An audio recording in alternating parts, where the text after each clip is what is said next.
Good day guys, so another issue, no? Pero yung may issue yun at yun pa rin, no? Dahil daily driving nga itong kay Kuya Alas. Yan, yung UB Express. Yan, so okay ng vlog natin, ika nga. Ito may problema na naman. May tulo, no? So hindi kayang gamutin ng antibiotic. Pakita ko sa inyo kung ano yung issue nito or ano makikita natin problema.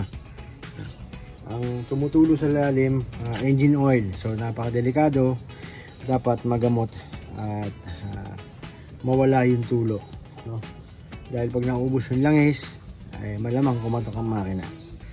Ngayon pakita ko sa inyo, nabunot ko na yung transmission kasi ang oil seal na kailangan ko i-check yung sa crankshaft oil seal dahil ang leak nya nasa puwet ng makina, sa pagitan ng transmission at saka ng backplate, no? Pag tumutulo. Nabunot ko na yung transmission yan. So pakita ko sa inyo and then tignan nyo kung paano ko i-solve yung problema na to. Ito nagawa na ng iba, hindi ako gumawa, hindi ko alam kung mga ilang buwan lang. Ngayon malakas, may tulo ulit. Okay, malakit natin. Okay. Ayan. Ay, naku. Dito na naman tayo. Nabunot ko na yung transmission yan. Para mapakita ko sa inyo kung saan yung leak. Hanggang dito dumadalo yung langis. Nakapagtaka, no? Andun yung makina. Umaabot sa crossmill, sa torsion bar nya, no? Yan. Nakasalukuyang tumutulo. Ayan. Ayan, tumutulo pa.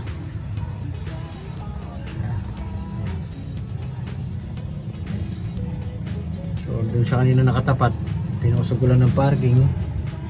Natulo na naman. So, hindi talaga pa pwedeng hindi ayusin. Dito siya nang gagaling. Upon checking, pag umaandar siya, may parang nag-i-spray dito, tumatalsik, kaya baka itong torsion bar nya. So ngayon mangyayari dyan, tatanggalin ko itong pressure plate, tatanggalin yung flywheel.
Uy, very good.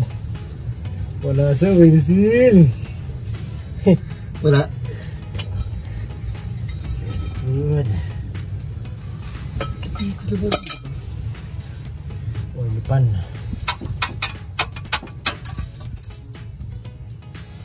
Yun. Oil pan.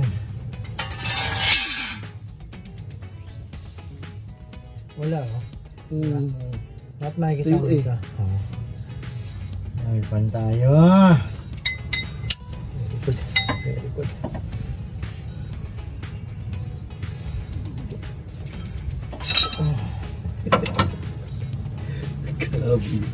Sa bracket na ito.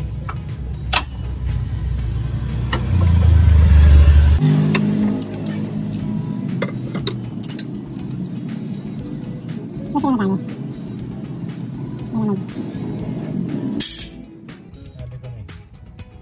yung ano. Ito. Yung sa'yo mo, wag sana doon ng sira. Ito. Ito. Oo, napalitan na nila eh. Oil seal. Pagka palitan mo kasi oil seal yan, baba lahat yan. Kaya naman tayo nagbaba ng transmission kasi diyan gagaling sa pagitan eh. Hindi makita eh. Kasi nga sa'yo mo maaring dito, di ba? Oo.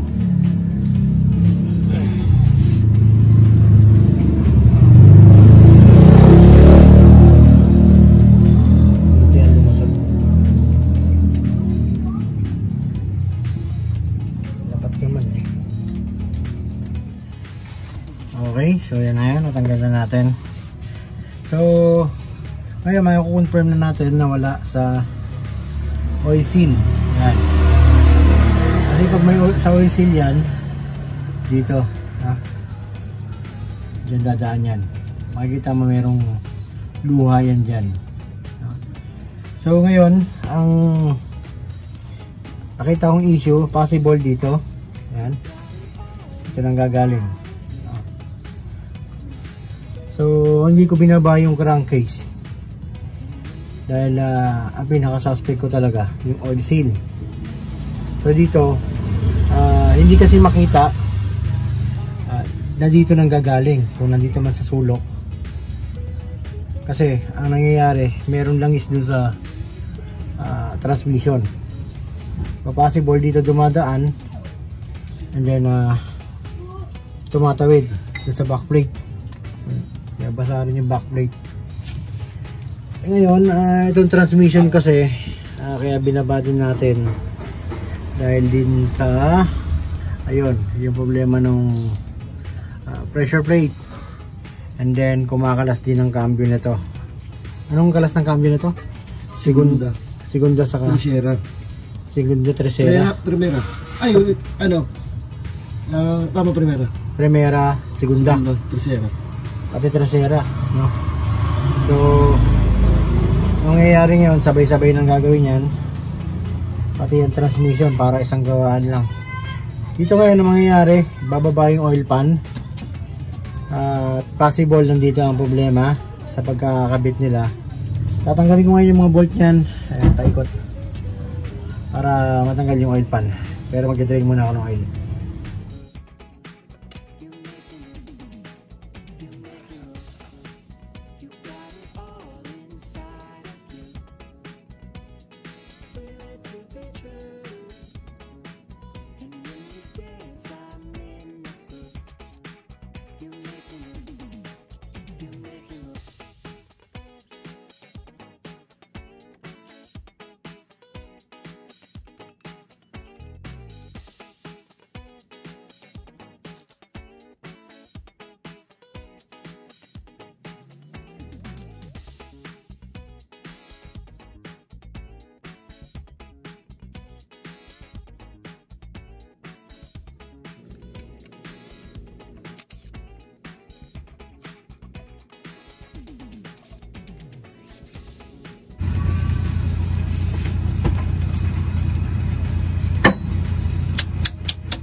Okay guys, so nabunot na natin. Tanggal natin yung oil pan. Ngayon papakita ko sa inyo kung saan yung lumusot, no? So ano naging problema dito. Ayan, na? So ito yung pinaka oil pan. So ito yung pinaka likod. dito ko rin sinungkit kanina. Ganito kasi nangyayari dyan. Ito yung sungkit ko kanina. Ito dati na sungkit. So ang nangyayari dyan, dito dati sinungkit, ang problema hindi na ibalik, hindi na inalign. Kasi ang ginagawa ko dyan, pinupukpok ko ulit yan, pinitignan ko kung pantay na sila. Kasi ganito ang mangyayari, dito dumaan yung oil. Ayan, ito nyo yung silicone, hindi siya na press.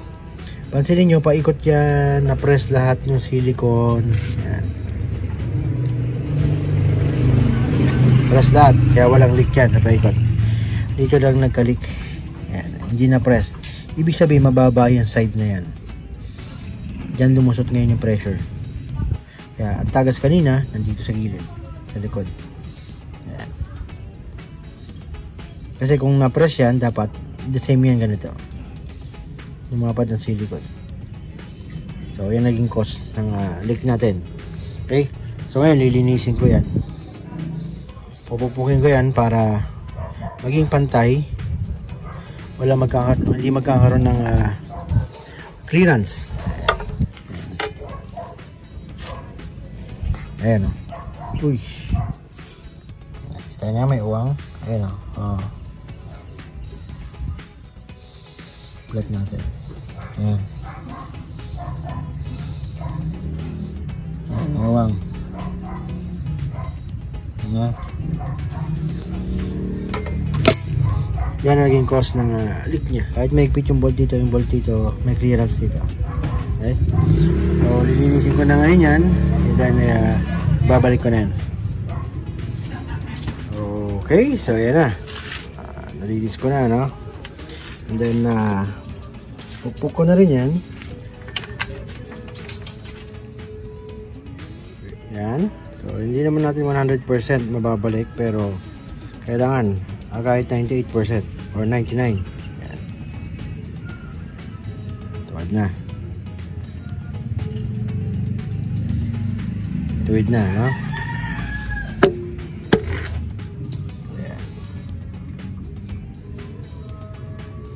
Ngayon, yung pagsikwat dito, may nakita ko sa ilalim. Ayan. Medyo malalim yung guhit. Ayan. Malalim yung tama. Kung nakita nyo tama guys, ng dito sa may block, maaari ginamitan niya ng medyo matigas na bagay or screw. And then, pupuk ng medyo mabigat. Kaya ang ginagamit ko dyan pag tinatanggal ko yan, either kutsilyo, manipis na bagay, and pag medyo umangat na sa ako na sinisikwat ng screw, then kailangan talaga balik talaga yung mga gilid nya. Kung nasikwat mo man, dapat medyo pukpukin mo para magpantay. Okay, so maglalagay na tayo ng silicone para may lagay na natin oil pa. Okay, so yan na, pwede na ikabit.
Okay guys, so after mga ilang oras, ayan, napatuyo ko na yung silicone. Actually kanina ko pa nabuo, kaya lang kailangan matuyo yung silicone bago natin paanda rin. Then ngayon pinapaandar ko na. Ayan. So tignan natin ngayon kung mayroon leak. Silipin na natin. Dali nasilip ko na, gusto ko lang pakita sa inyo kung ano nangyari. Okay.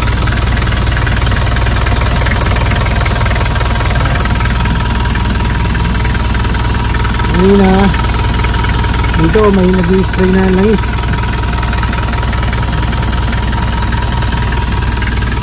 Mana?